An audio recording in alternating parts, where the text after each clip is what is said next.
Hey guys, Yeah. today I've got someone named Daniel. He and I have been on, I think, each other's emails list for a little bit. I know of him, never have met him, so here he is. Daniel, how are you?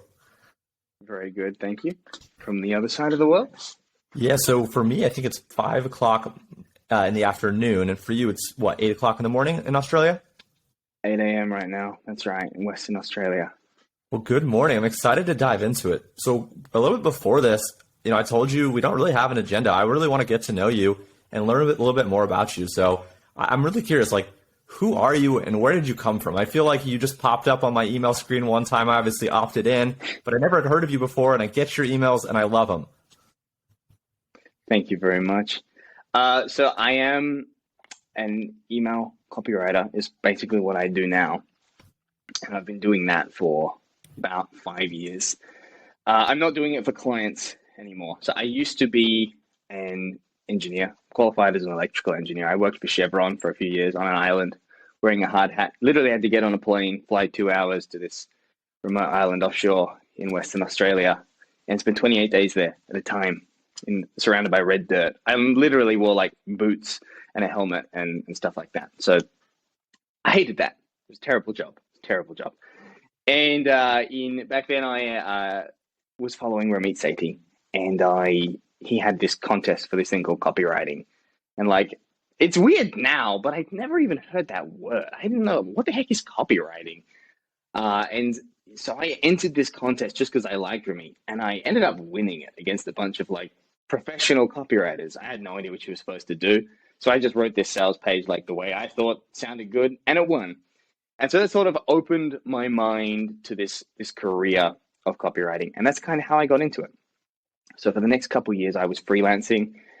I worked with a few big clients in Australia, well-known clients in Australia. Ended up working with a guy called Scott Pape, the Barefoot Investor, helping him launch what is now the best-selling book in Aussie history.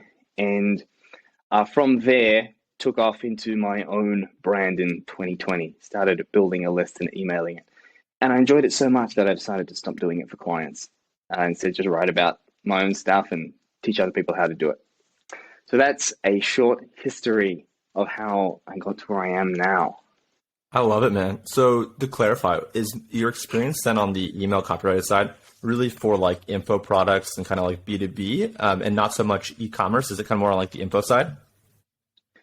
Certainly, most of the clients I worked with were more like entrepreneurs, course creator kind of thing. So definitely, yeah, more of that.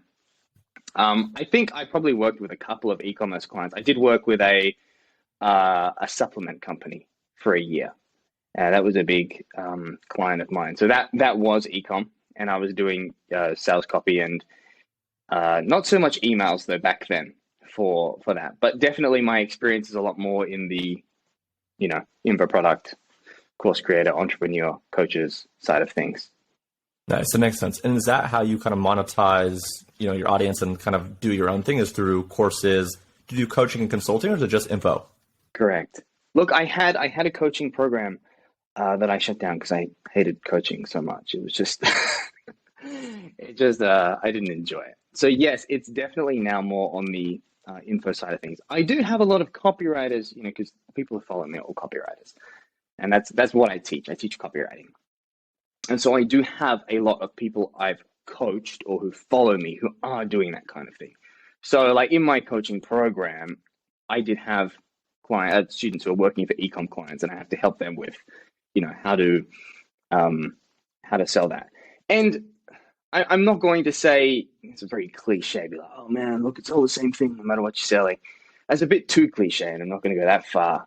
But I do think there is an extent where, what I'm selling to my audience doesn't matter so much all the time. It matters in the sense of how I target them and what I speak to them about. But the way I email them, honestly, if I were doing another kind of business, I'd probably just mostly be switching out my call to action and maybe changing a little bit of how I teach in the email, because that wouldn't quite be the focus of it. But the idea of being entertaining to people and being valuable to people in order to stay front of mind with them, I think is something that I feel is common across most successful email marketing, you got people, Chris Ozakowski, for example, very much takes that approach Yeah. where the brands are built around personality. But I would be very interested if you feel there are differences and want to talk about those, because honestly, that's my approach. But you might have a very different take on that. Yeah, for me personally, I pretty much only do e-commerce. I do obviously like my own weekly newsletter, but it's just, a content focus. So I truthfully have no idea. So I'm going to default to your answer. One thing I want to ask you about, so you publish daily, is that correct? And if so, did you always start daily, or is that something that you changed to as you went? Daily has always been what I've done when I've been building my brand. So it's not what I did with clients. So I started my own list in 2020, and the clients I was working for would do things like weekly, for example. I was very influenced by Ben Settle, obviously, when I started, and his mantra was always daily, and I thought, well, that's a good idea. I'd like to force myself to get things done, and I found that cadence worked for me, but it's not always been what everyone I've done has done. In fact, I actually don't know if e-commerce people are really doing that differently. I know in the copywriting world, everyone loves to follow each other, and they're all like, oh yeah, you got to do daily because everyone else says daily, and it's just echo chamber. And I find that stupid, the whole echo chamber thing. I mean, I don't know if in the e-com world it's any different. Yeah, so for me, for my personal newsletter, which I guess more is kind of similar to yours, more of like an info and also courses, I do typically once a week. Every Monday, I'm sending some kind of free content. And then for clients on the actual e-com side, depending on the brand, depending on the list size, we're sending anywhere from maybe 2 to 5 emails a week. So 5 is typically kind of the upper threshold, and 2 is kind of typically the minimum. So most cases, we've never really sent a daily email outside certain periods that warrant it. Like a Black Friday, Cyber Monday week, we will definitely go daily. But in most cases, it's probably 2 to 4, 3 to 5 a week. Right. Yeah. Okay. Well, that's very interesting to me to know. I mean, my approach has always been, and this is what I recommend to all the people who follow me. It's not so much about how much you're sending, as long as what you're sending is good. And the only thing to me that's really special about daily is it forces you to be on your toes and be worth hearing from every day. I think that's my main rule, is not how often should I send, it's how often can you send an email that's worth reading. And frankly, everyone reads something every day. Everyone reads something every day. They check Facebook, they watch a news program or something. So people have no problem with hearing from the same person day after day after day after day. You just need to be interesting enough to be one of them. And that's, I think, one of the core principles of how I am doing email copywriting is, even if I were doing e-com, again, I think that's kind of irrelevant. If I was selling a physical product, I'd still be doing the same thing. I'd theme my emails maybe a little bit around what I was selling, but most of it would be the relationship building and getting people interested in knowing you. And, frankly, I would love an alternate life where I could go and do this on e-commerce, because I feel like I have a lot of fun ideas for how I'd love to sell physical products. And, being able to say the intricacies of having a physical business that you and I won't have as we do info products. You don't really have inventory, you don't have stock, you don't have suppliers and so on. And I think for me, I love to create this world and immerse the reader in this world where they're following along with my life like it's some kind of drama. And I have always felt that the act of having a business, a physical business, where you have products, you have suppliers, you have customers, maybe you have a shop, you have a warehouse, these all add fantastic elements of setting and characterization and drama to that world, which I don't really have. I can't be like, hey, I got a new shipment of courses come in today. They're on my hard drive, just sitting there on the shelf. I can't do that, right? I just have to manufacture these things from other things in my life. But to me, a store owner can do this, like, oh my gosh, I had this fight with my distributor this morning, and let me tell you about it. Or I've just had this new shipment come in. I open it up, it's like hand cream or something. Like, I've never seen one this good. Or I bought this experimental new product and I've only got 10 of them and I'm selling them to the first 10. I'd have so much fun with that. And I think that's something I would love to do with e-commerce, is to work in the elements of the business as dramatic elements in a story. Yeah, dude, I love that. And I won't say no e-commerce brands that do that, but I'm guessing most brands are not leveraging even a fraction of the things that you just said, right? So I was kind of smiling and laughing the whole time because like what you're saying like would be so much fun on the receiving end as a customer to actually get Yes. just because it's so differentiated, right? And in your world in info, right? I'm sure people are more used to these elaborate stories, although your emails are actually still really good in comparison. But to receive that in e-commerce, I think people will just be like, whoa, like what is happening, right? And I think these are the emails that obviously get forwarded and shared and put on social. I love that. So I want to talk to you about like metrics, right? So you send every single day. Obviously, right, you A/B test so certain days, certain subject lines have a uptick and some have a downtick. But on average, if you look at like a 30-day period, is there a big variance in like if you're sending every single day in terms of the open rate and the click through that you're getting on a given email? Look, it's kind of a complex thing to answer because partly influenced by my philosophy. And my philosophy is that I'm only hard selling 10% of the time, Okay. roughly. Most of the emails are there to build a relationship. They sell in every email, but I'm not pushing hard for that click. It's more like if you feel like buying on this particular day, there's the link. And so because of that, yes, there is variance in open rates. Like in the last month, I've had emails that have varied. On a standard day where I'm not trying too hard, the click rate will be between 0.5 and 2%, probably. And then on a day that I am trying hard, it will, I think I had one the other day that went, it was between 10 and 20. I don't remember exactly where it was. I get that's a big variance. I just can't remember. That's because I was trying to push something. So I can get it quite high if I want to. But if I did that every day, there's no way I would be able to get those heights. So there is a bit of variance in that. As for the open rates, they are generally pretty consistent, and they'll usually vary between 25 to 40, I think, like based on the subject line, how I do with the promotions tab. I have, in an interesting anecdote, recently switched from Aweber to Berserker Mail, which is Ben Settle's new email platform, and the deliverability has been really cool on that. It's hitting the primary tab every day, like it's never gone anywhere else. That's nice. But in general, not too much variance, to be honest, unless I have something that's obviously going to trigger the promotions tab. Yep, makes sense. That's cool. I haven't heard of that ESP, so I'll go check that out. In terms of like acquisition of new subscribers and new customers, are you running paid ads? You have a referral program? Are people just kind of organically sharing? How do you go about acquiring new subscribers? I tried paid ads for a few months earlier this year. In fact, we only pulled the plug on it about a month ago. And they weren't a fantastic source of leads for my business because it's so relationship based. And I think I'm still quite confident I'm going to get a good ROI on those subs over the long term.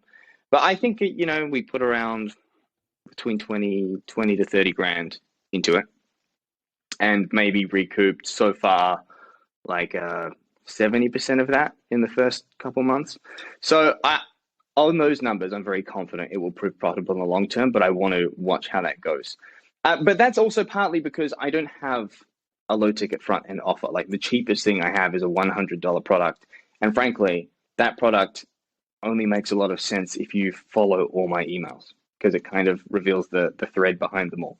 So my business wasn't really set up for that. I think I'd certainly be doing it if I had something $20 to start with on the front end. However, what I have found very effective is referral traffic. That's the vast majority of how I'm bringing it in. And I found really good results incentivizing my list to do that. And not even, some people have a referral thing they'll stick at the end of every email. I think anything you put in every single email gets ignored because humans are so good at getting used to things, right? No matter how good your footer is, whatever it is, people are going to ignore it. So I'm a big advocate of mixing up the call to action and how I get to that call to action every single day. And it takes a lot of work, I admit, but I think the results are better. And that includes not just pitching products, but also how I get referrals. So rather than having a static referral program, I will run time limited and specific giveaways with, a larger bait piece of content, which is, for people to share. And I will also use a smaller gift for the list, which I'll call a referral magnet. And that is basically the bribe that I offer to the list for a limited period of time if you share this specific piece of content in these specific groups or areas online. Okay, and by being specific and time limited about it, I found it's really, really effective for getting leads in. And that doesn't cost me anything. I'm just repurposing stuff I already have. The caveat is probably this is more relevant to someone who is offering value themselves in the emails. And I think one of the challenges you would have, we talked before about one of the advantages that e-com brands will have is that they have cool story elements which they can work in to the marketing. One of the downsides is that outside of our world of email marketing, not as many people are like, yeah, I want to sign up for emails, And that's when you have to start bringing in the idea of lead magnets or discounts or whatever. And frankly, you're probably more of an expert in that kind of world than I am because I don't really have to deal with it. I'm lucky. We're lucky. We live in a world where we can be like, sign up for the emails, and our market is the only market in the world that's like, yes, I want emails. So I think the challenge is a little bit more for that. So it's probably something different for our industry, like that we can go more referrals than are driving with paid traffic. Yeah, no, absolutely. That makes sense. The last thing I kind of want to end on is, I'm sure you get this a lot, so it's kind of a two-part question. In terms of sending daily email content, right, like how you source that inspiration, that's one. And then two is, do you schedule things out or are you just writing on the cuff? So, if today is September 1st, is this email today scheduled a day in advance, a week in advance, a month in advance? Or are you about to go write this after you have your morning coffee after this podcast? Great. That's an awesome question. I write 99% of the stuff on the day. I schedule it. I'll write it around probably 2 p.m. every day, and I'll schedule it for 4:30 a.m. my time. So there's about 12 hours delay. I found I just get better engagement when I send it at that time with a bit of testing. I think it's different for everyone.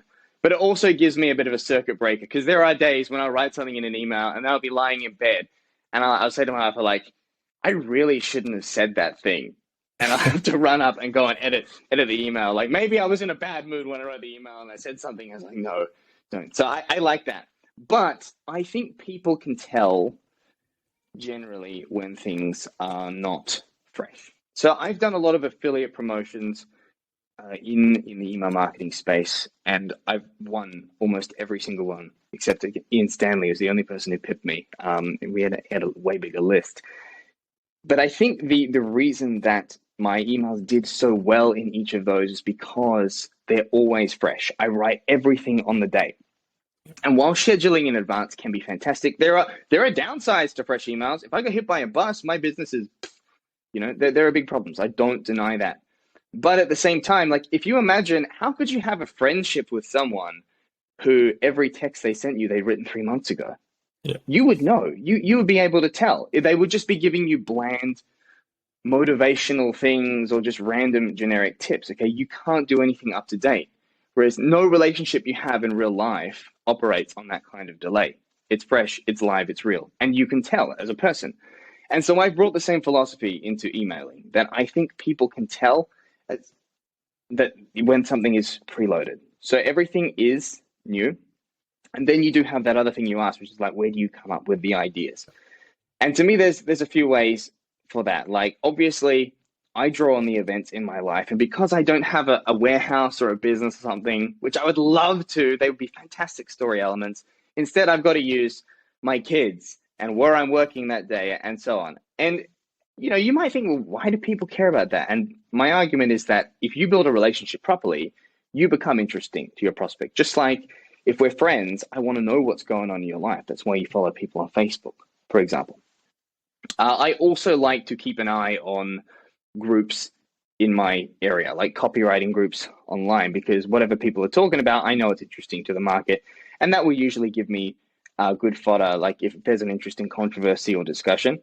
And also emails people send me make really fantastic material because it's like letters to the editor. And people have spent more time reading comments under a video or a news story than they do actually watching or reading the thing. And so I'm trying to tap into that psychology there. We just love the interpersonal engagement. Again, this is something I don't feel like a lot of e-com brands do. and probably more of them would do better if they were doing it, in my opinion. I mean, not my very tested opinion. It's not like I've taken my approach and run an ecom brand, but I'd love to try if I had more time. But yeah, that's basically where the ideas are coming from, mostly for me. I love it, dude. Yeah, I think there's a massive opportunity. I think a lot of the stuff that you mentioned here today for the folks that are ecom oriented are going to listen to this and really like their mind is going to be blown and expanded. So Daniel, thank you so much for the time, the wisdom, the insight. What's the best place or places for people to get on your list, follow you on social if you're active on social? What does that look like? I honestly have no online presence except my email list, and you can get on that at persuasivepage.com, or if you Google my name, it should be the first result. Persuasivepage.com, though. That's where you can get on the list. Awesome. That link will be below. Daniel, thank you so much. Thank you for having me. Of course. Cheers.